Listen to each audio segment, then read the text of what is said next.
Magandang umaga po sa inyong ininigdaliwa, Ginang Lamonte, at sa aming bisita, Bibi Abahan. Salamat, nakikita niyo ba kung ano itong hawak ko? Ano ang hawak ko? Mahiwagang kahon. Mahiwagang kahon. Sa tingin niyo, ano kaya ang laman ng kahon na ito? Gail? Naman? Ang laman sa mahiwagang kahon. Ang laman sa mahiwagang kahon ay mga larawan. O, Anessa, bukas mo mga kamay. May tanong ka ba? Ano ang klaseng larawan na nandyan sa loob ng mahiwagang kahon? Magandang tanong iyan, Anessa. Tila ba'y sabik na sabik kang malaman kung ano ang laman o anong klaseng larawan ang laman sa loob ng mahiwagang kahon. Pero bago yan, bago niyo malaman kung ano ang laman sa anong klaseng laman ang narito sa loob ng mahiwagang kahon, ay maglalaro muna tayo ng Sino Ako. Alam niyo ba ang laro Sino Ako? Hindi. Ito ay si Aling Lolita. Sa bulsa ng kanyang apron ay may mga candy na naglalaman ng mga katanungan na dapat niyong sagutan para makuha niyo ang larawan sa mahiwagang kahon. Pagkatapos niyong kumuha ng candy ay bubuksan niyo ito at babasahin niyo ang tanong at sasagutan para makuha niyo ang larawan dito. Naintindihan ba ang mga bata? Maliwanag ba? Oo! Okay, simula na. Sino ang gustong unang sumunod? Anessa, kumuha ka ng candy sa apron.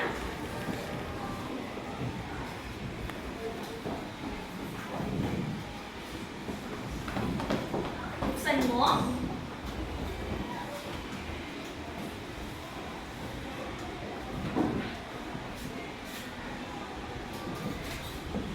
Basahin mo kung ano naman. Kung ano katanungan mo dyan. Ako ay matamis, pambansang prutas, kinakain ng karamihang kulay verde, kung hilaw at kulay dilaw, naman sumunod, sino ako? Ano ang iyong sagot? Ang sagot ko po ay Ano? paramdam, napasaraysay. Tama ba? Tama ba ang sagot ni Anessa? Hindi. Hindi ba? Hindi? Ano ang sagot nito? Alexa? Ang sagot ko ay... Ano? Ang sagot ko ay...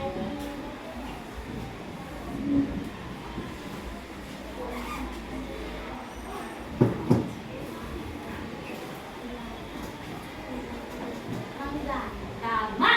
Mangga! Ngayon, ano ba ang naidudulot ng mangga sa ating katawan? Magandang naidudulot. Seg?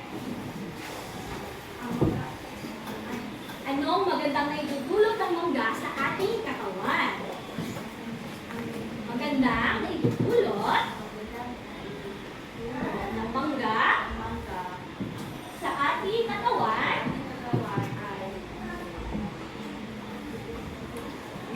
ay ulitin, May vitamina C. ang naidudulot ng mangga sa ating katawan ay may vitamina C na tumutulong sa resistensya sa ating katawan. Halika rito, Alexa, kumuha ka ng larawan sa kahon.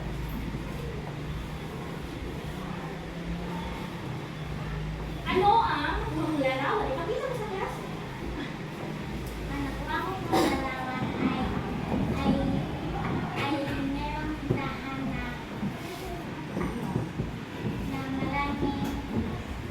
maraming gulay at iba pang tinda. Maraming gulay at iba pang dapat ipaskil ito sa pisara.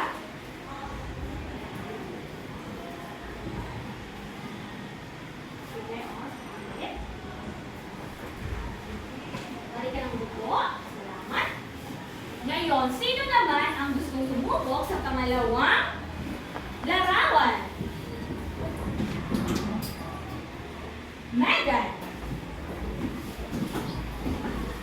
Kunin mo ang candy.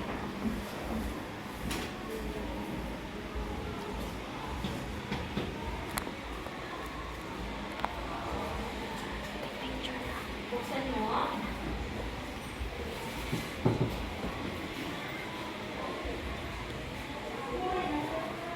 Basahin mo ang kata mat. Ay kinakain ng marami upang kinain ng malakas. At palusot ako rin ay nagbibigay ng dating sa katawan ng mga makaiwas. Nakaiwas ang mga tao sa masasakit. Ano ang sagot? Ang sagot ko ay mga masustansya. Tama, mga masustansyang pagkain. Ano ba ang magandang na itudulot ng masustansyang pagkain sa ating katawan? Brian? Bibigay ito na makatulong ito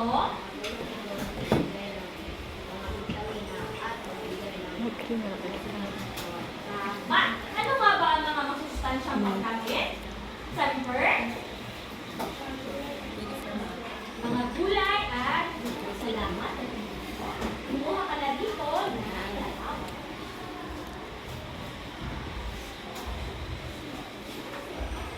Ano ang nakuha mong larawan? Ipakita mo sa klase. Ang nakuha ko pong larawan ay mga tindahan ng maraming Tama ba? Nagtinda ng maraming bukas? Tama ba? May tinda o may tinda. Tapos ano yung mga tao dito? Ano ang ginagawa nila? Rian!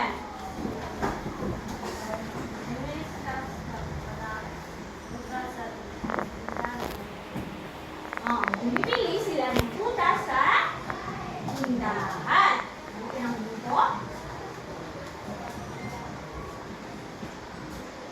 Lahat ng sagot nyo tungkol sa larawan ay tama. Ngayon, sa oras na ito, ay maglalaro naman ulit tayo ng pasang tahon.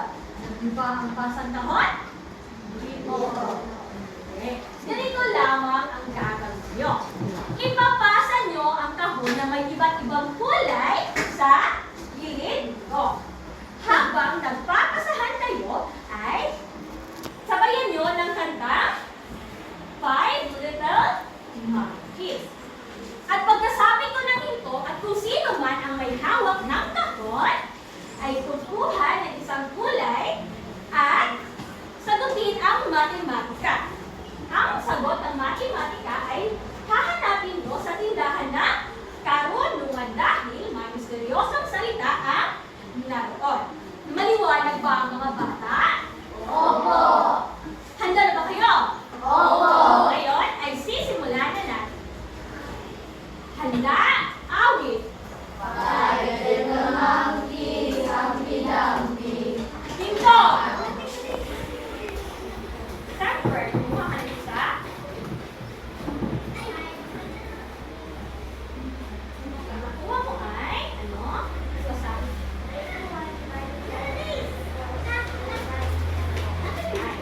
Hanapin mo sa tindahan ng karunungan ang numero. Siya.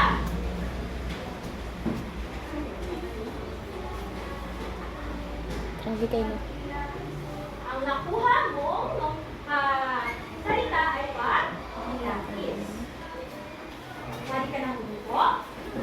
Ang pag-hilakis mga bala ay ang pagsusuri ng isang produkto kung maayos pa ba, o maganda pa ang kondisyon nito, o presko pa ba ang ititinda ng mga nakibenta sa pamilihan. Ipagpatuloy natin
Gail?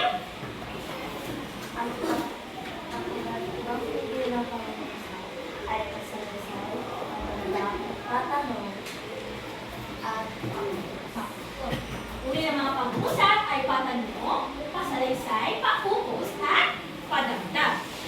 Kung kayo ay isa sa mga bata dito na namimili ng prutas, kunwari ay bibili kayo ng produkto dito sa tindahan ng karunungan, ano ang inyong sasabihin? Kunwari, bibili kayo ng isang sobre.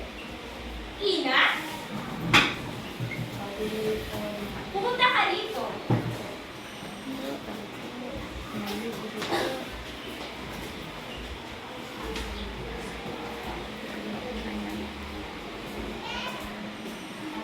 Ano sasabihin mo? Pabili po ng isang piraso sobre. Hindi mo? Salamat, mali ka naman po. Ngayon, ano ang ginamit na pangungusap, uri ng pangungusap ni Ina?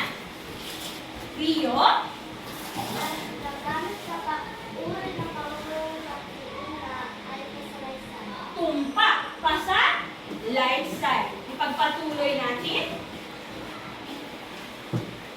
Handa awit.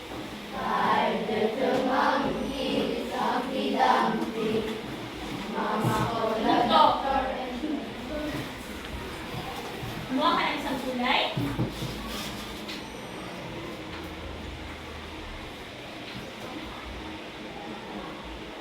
Lumipat ka sa ibang kulay. Kung wala na, kung wala, matimat, kung walang laman.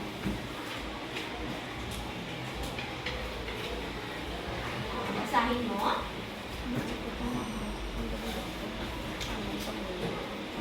7 times 6 is equal to 48. 7 times 7 times 6 is equal to 48. Hanapin mo sa tindahan ng karunungan. Naging anak ko.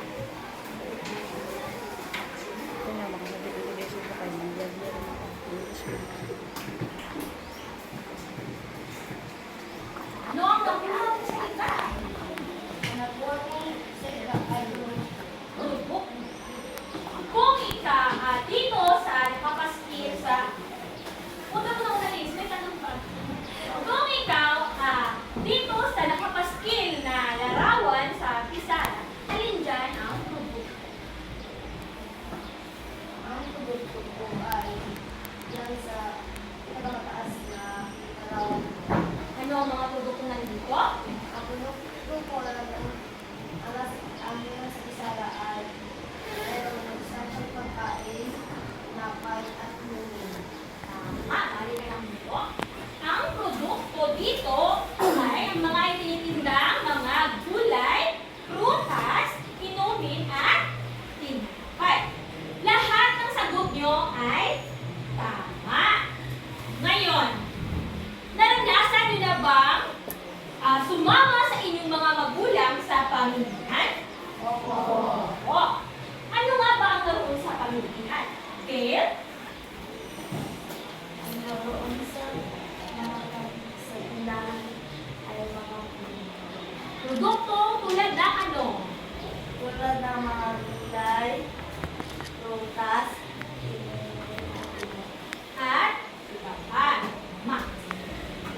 Dito sa ating silid-aralan ay mayroon tayong munting tindahan ng karunungan. Ngayon, ano nga ba ang narito sa ating tindahan ng karunungan? Anong mga produkto? April? ang mga produkto sa tindahan ng karunungan ay mga biskuit ng kausayan, premyo, galamitang pangsulat, sobre, chichirya, pagkain at inumin. Meron ba? Meron pang tayo. Yung tama. Mga bata, may mga iba't ibang uri ng pangungusap na maaari natin gamitin sa pagbili at sa pagbilatis ng mga produkto.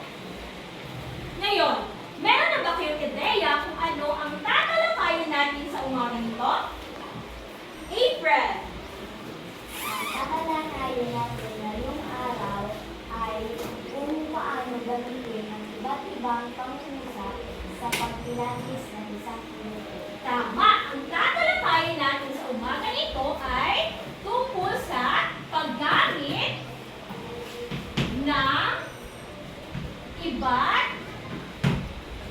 ibang uri ng pangungusap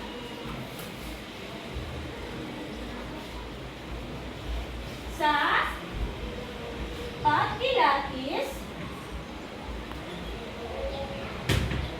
ng isang produkto.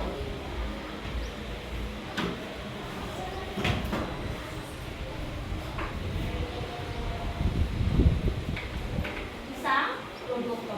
Ngayon ay aalamin natin kung paano natin gagamitin ang mga uri ng pangungusap sa pagpilatis ng isang produkto. Bibigyan ko kayo ng senaryo. Kayo ay inutusan ng inyong nanay na bumili ng 1 kilong bigas. Ano ang sasabihin sa tindera? Alexa?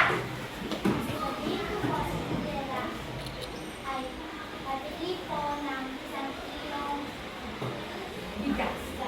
Tama. Isang bagsak para kay Alexa? Bagsak na. Ngayon, anong uri ng pangungusap ang ginamit ni Alexa? Simon. Pasalaysay. Tama. Ngayon, ay aalamin natin kung paano nagagamit ang pasalaysay, ang pangungusap ng pasalaysay sa pagbilas ng isang produkto. Basahin natin lahat. Pasalaysay. Sabi ng uri ng produkto yung nahanap. Halimbawa, pabili po ng 1 kilong mangga. Ngayon, dito sa ating halimbawa, ano ang hinahanap ng mamimili? Ina.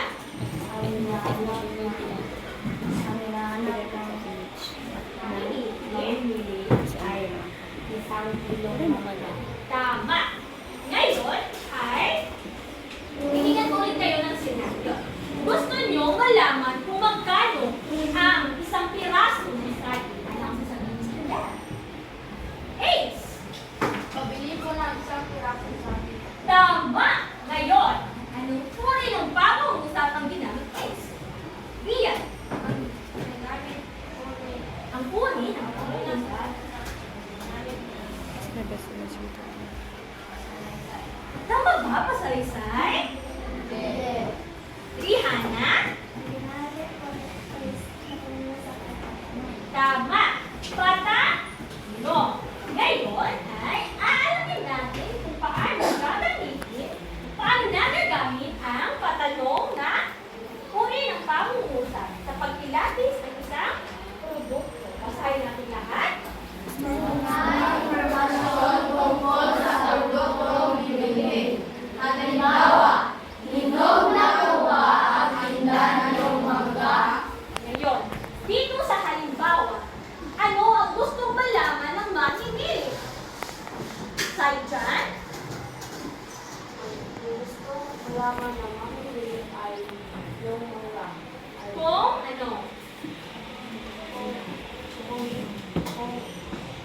Kung na po ba ang yung mangga? tama.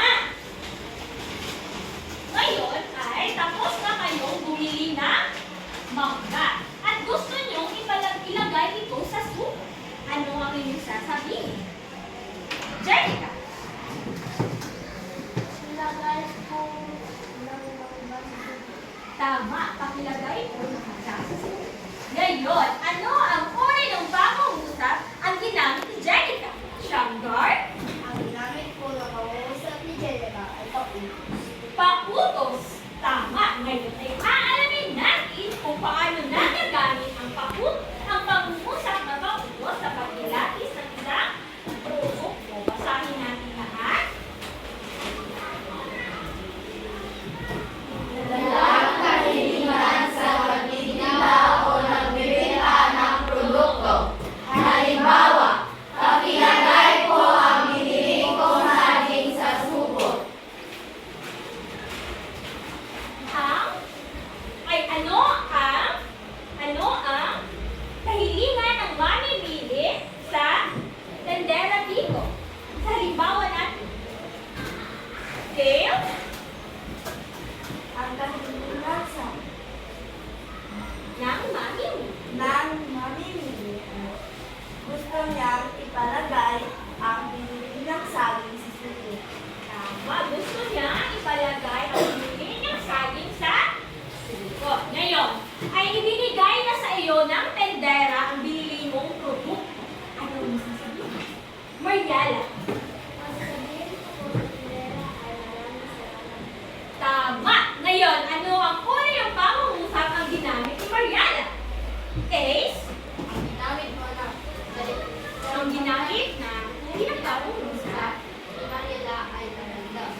ang ito.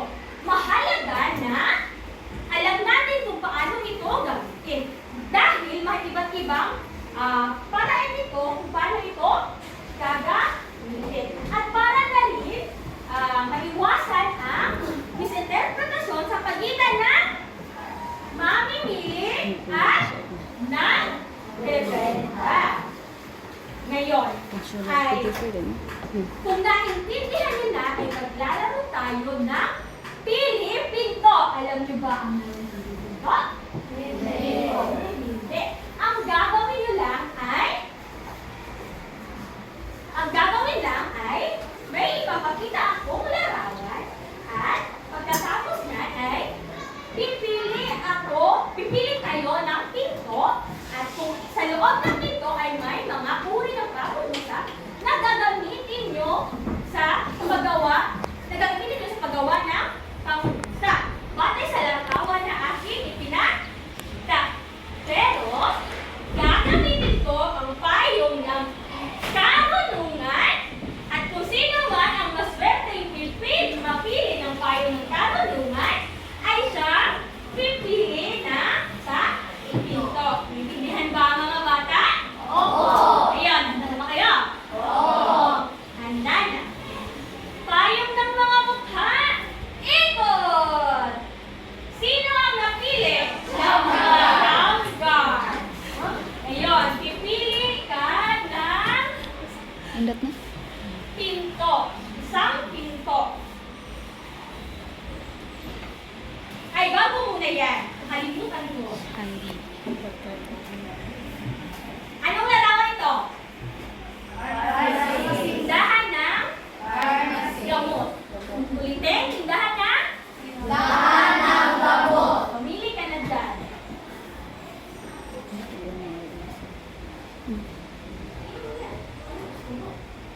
O, kunin mo. Ilalim, meron lang. Pangulo. Kunin ang pangulo. Buksan mo. Pasalaysay. Gamitin mo ito sa pangulo. Kunwari ay bumili ka dito sa tindahan ng gamot. Pasalaysay. Pabili po ng isang pirasong gamot sa Sa sikod. Tama. Dahil dyan, meron kang biscuit ng kahut-sayan. Dahil ka ng buko. Ngayon, ikot na naman uli ang payong ng mga mukha. Wow. Sino kaya ang mas perfect mapili? Payong ng mga mukha. Ikot! Dahil dyan, ikot.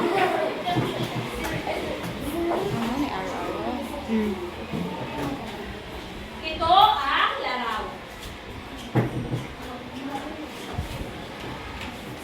Mag-grouping sa ito.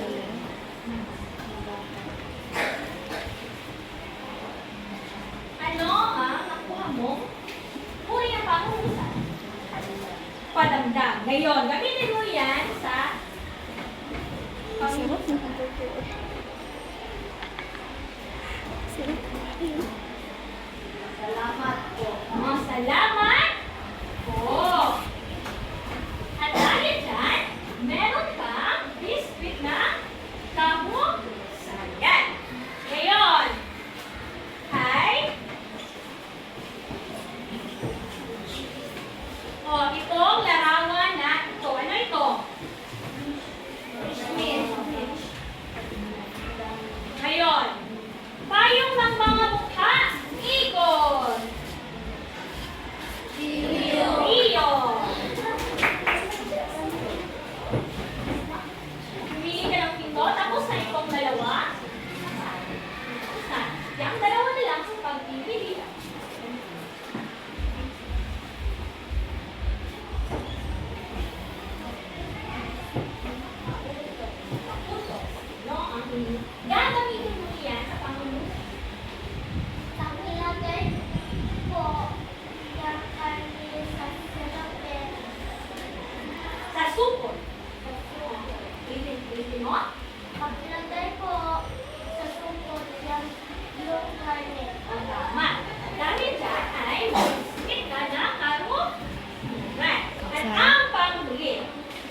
inyong sinagot ay tingin ko handa na kayo sa ating pangkatang gawain. Handa na ba kayo? Oo! Hahatiin ko kayo sa tatlong pangkat. Dito ang unang pangkat, ito ang pangkat araw, dito ang pangkat bituin, at ito naman ang pangkat 1. Kailangan ko lamang ng isang representante para kumuha ng inyong mga kamalitan sa tindahan ng karunungan. Bawat kagamitan nyo ay may logo.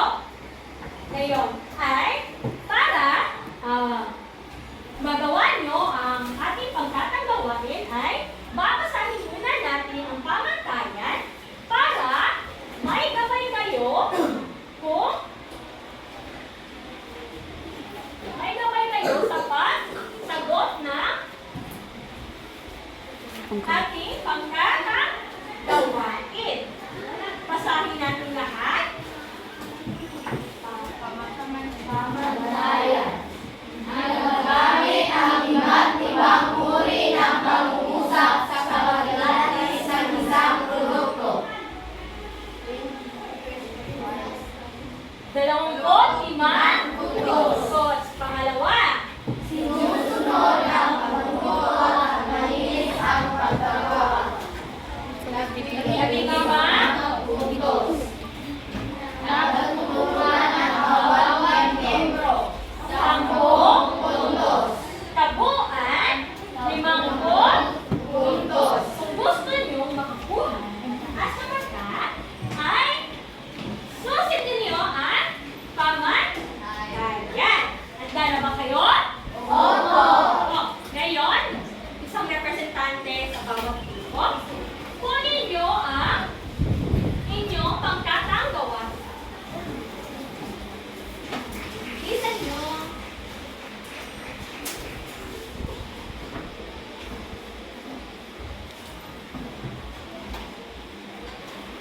Araw.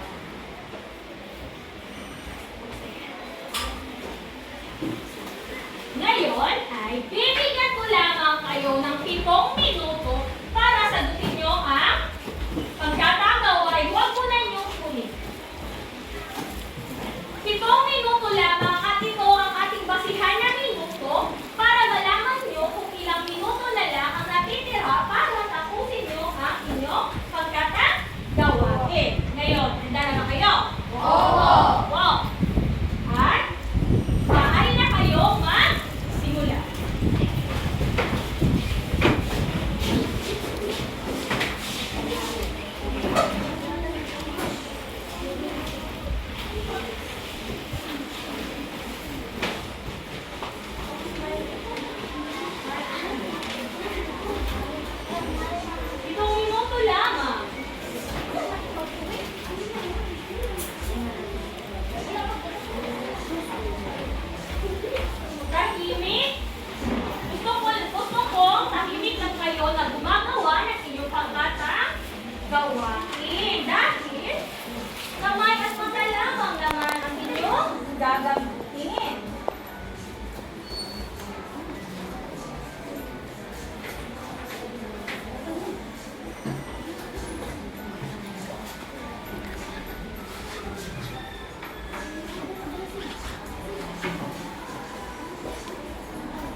Yun, kasi sa paano.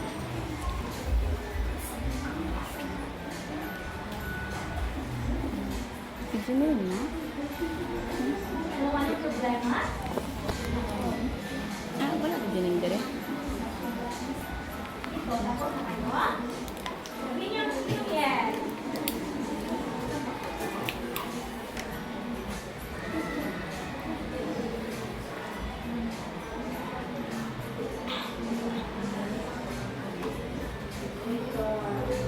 Naglilingling sa kalangitan, sa kalangitan. Naglilingling sa kalangitan, sa kalangitan. Bituin, bituin, kami ang angkas bituin. Ipasilian sa Sarah.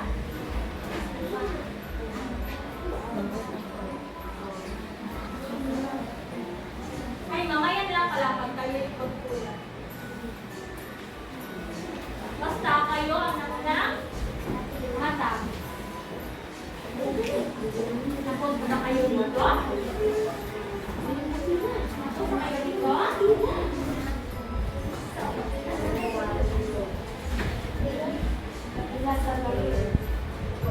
Dilaw, dilaw, nagbibigay. Dilaw, dilaw, nagbibigay. Kulay sa umaga. Ulitin, ulitin, ulitin! Dilaw, dilaw, nagbibigay. Kulay sa umaga. Dilaw, dilaw, nagbibigay. Kulay sa umaga. Kami, ang pangkat araw. Diyan lang muna yan. Sa pagpulat na kayo yan, ipasilian. Dito, meron na lang tayong 2 minute.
Liwanag sa gabi, liwanag sa gabi, buwan, liwanag sa gabi. Kami, ang pangkat buwan. Okay. Sige. Sino ang unang nakatapos? Hanggang bituin? Kayo ang unang magpulat?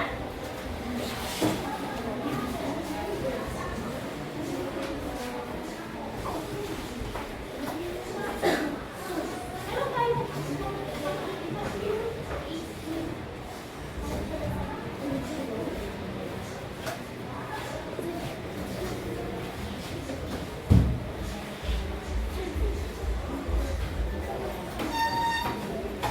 O makinig muna kayo, mamaya yan. Makinig muna sa pagkulat. Magandang umaga po sa inyo lahat. Panuro. Sumulat at gamitin ang iba't ibang uri ng pangungusap sa pagkilatis ng isang tulutong batay sa impormasyon na makikita sa loob ng kahon. Luto, hinya, impormasyon tungkol sa minyak, matamis, masalaysay, pagbili po ng isang pirasong pinya. Magkano po ang isang pirasong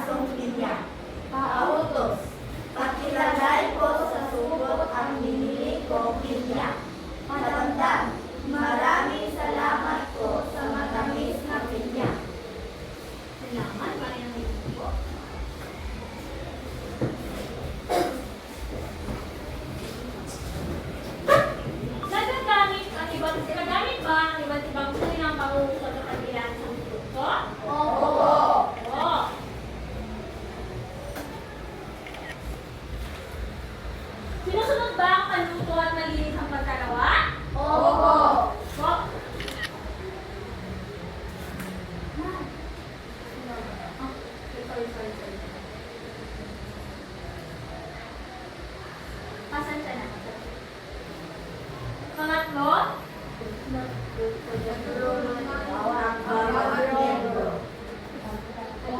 ba ang bawat membro? Opo.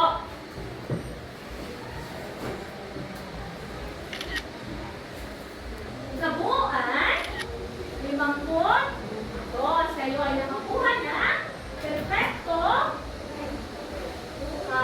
Perfecto. So, ngayon naman ay sino ang pangalawang nakatapos? Angkat.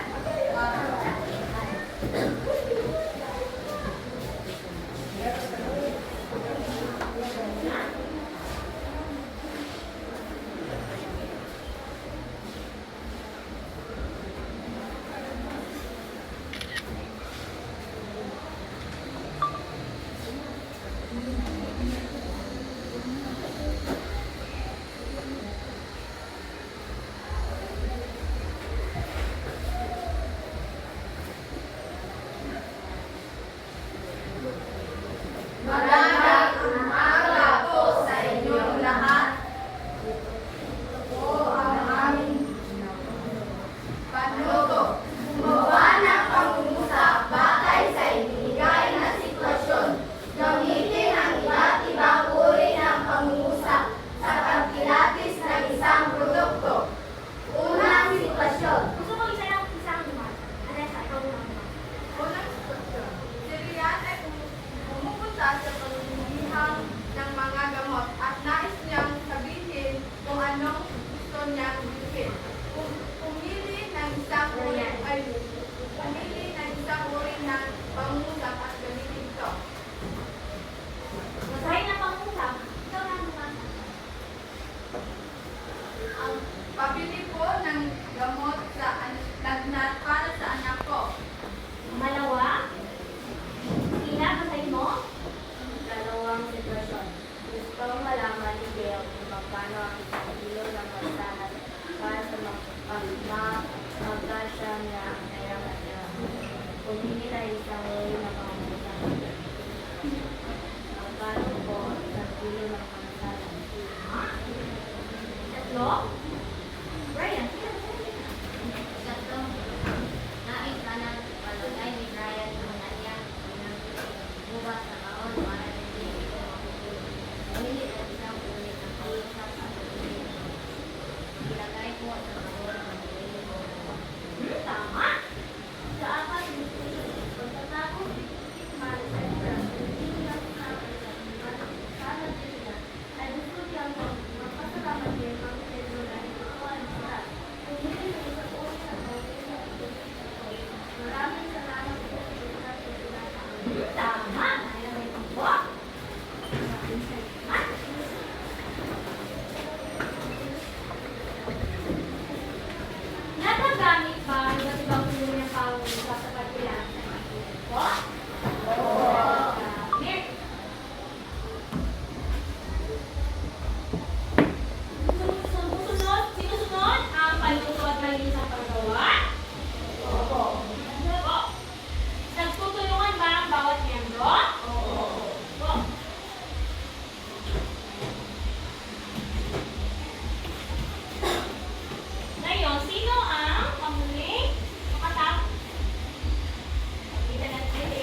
Wala. Meron sila. Meron po ibang pagkakas. Malinis ba? Sinusunod ba ang punutok malinis sa pagkagawa? Opo.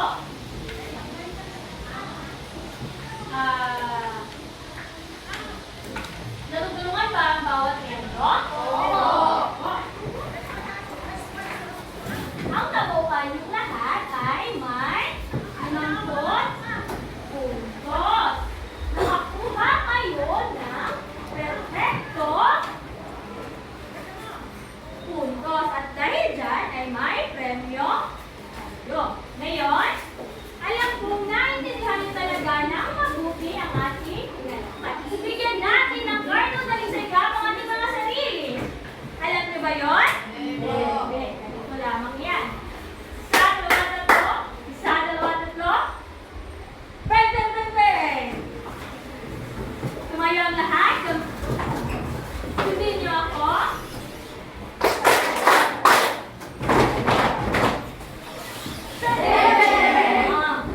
Buko ang lahat. Ngayon ay maglalaro naman tayo. Gusto niyo ba ang maglaro? Tamang-tama dahil may iba't ibang matao dyan sa ilalim ng inyong mga mesa. Ang gagawin niyo lamang ay itataas niyo ang watawat ng Pilipinas o pasalaysay at pakutos ang aking binasa. Kung patanong naman at panamdam ay itataas niyo ang USA. Handa na ba kayo? Ito ang unang pangungusap. Salamat po, Aling Berna, sa tinapay niyo kung masarap. Tama. Pangalawa, matamis po ba ang manggang hinog na ito? Tama ulit.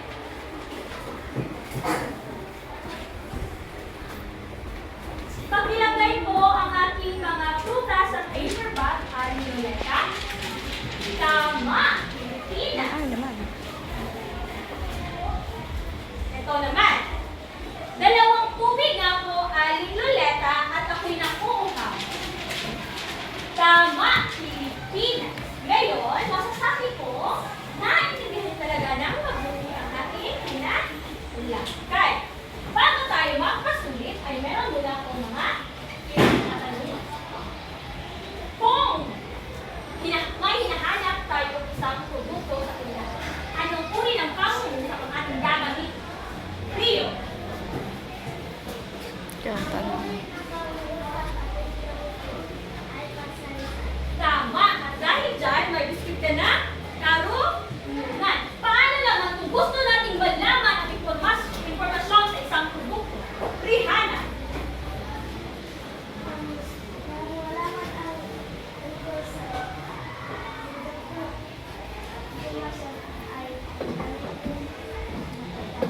Patanong. Gagamitin natin ang patanong. Ngayon, paano naman kung gusto natin ipalagay ang ating biniling produkto sa tupod? Sector.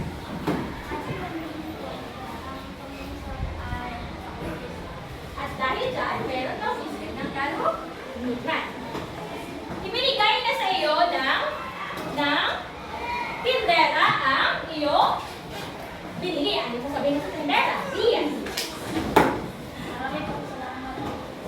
Maraming salamat po. Ang ginamit mo pang-usap ay panamdam. Dahil dyan, meron kang biscuit ng kahon sa yan. Bakit mahalaga sa ating mamimili na alam natin kung paano gamitin ang iba't ibang uri ng pangungusap sa pagkilat sa produkto? Alexa? Mahalaga ito para sa ating mamimili upang masabi natin na maayos ang gusto natin sabihin at mas mapadali at makuha agad ng nagbibenta o ng tindera ang nais natin ipaliwanag. Tama. At dahil dyan, meron kang biscuit ng kahon sa yan. Ano ang magiging epekto nito kung hindi natin alam kung paano gamitin ang iba't ibang uri ng pangungusap sa pagkilat sa Megan? Maaari mag-iibig ay marunong gumamit ng iba't ibang pangungusap ay magkakaroon ng pagkakaintindihan sa pagitan ng mamimili at Nagbebenta. Pa, meron kang nakahusayan. Paano ito nakakatulong sa ating pang-araw-araw na buhay? Gail!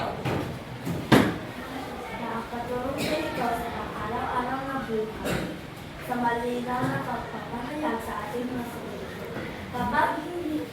Kapag alam natin paano gamitin ang iba't ibang uri ng pangungusap, ay maiwasan natin misinterpretasyon sa ating mga nakikinig. Sa mga Mula sa mga nakikinig. tama. At dahil dyan ay may script na karunungan. Sa tingin ko ay handa na kayo sa ating batay sa inyong mga sagot. Handa na ba kayo? Oo. Bibigyan ko lamang kayo ng 10 minuto para sagutin ito. Kumuha kayo ng butet, pansulat,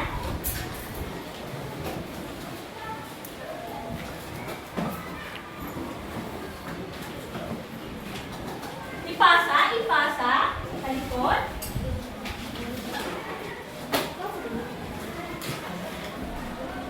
Ipasa sa likod. Meron ka bang sulat? Merong isa dyan? Meron ka ba? Meron ba? Meron. Ano na ba?